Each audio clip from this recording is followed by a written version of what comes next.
நம்ம பாத்தீங்கன்னா வெட்டிசிலியும் பஞ்சகவியா மீன் அமிலம் 3 கலந்துக்கிட்டாங்க. நம்மகிட்ட ஸ்ப்ரேயர் இருக்குங்கிறதுனால நம்ம ஸ்ப்ரே பண்றோம். அப்படி இல்லைன்னா நீங்க நார்மலா ஒரு அன்னக்கு தண்ணி ஃபுல்லா ரொப்பி அப்படியே டைரக்டா கூட பண்ணலாங்க. செடியில படும்போது இந்த மாதிரி செடி ஃபுல்லா பண்ணுங்க, கீழேயும் பண்ணணும்.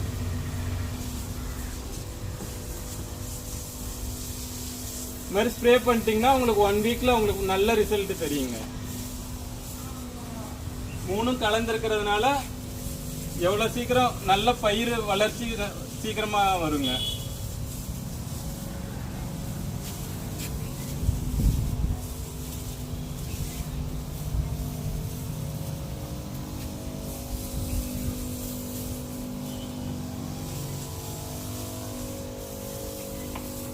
இது வந்து 20 லிட்டருங்கிறதுனால இந்த கணக்குங்க. வேற கணக்கு தேவை அப்படின்னா இல்ல டைரக்டா வீட்டு தோட்டத்துக்கு பண்றதுன்னா நீங்க கீழே டிஸ்கிரிப்ஷன்ல இருக்க நம்பருக்கு கான்டாக்ட் பண்ணுங்க, அளவு சொல்லுவாங்க.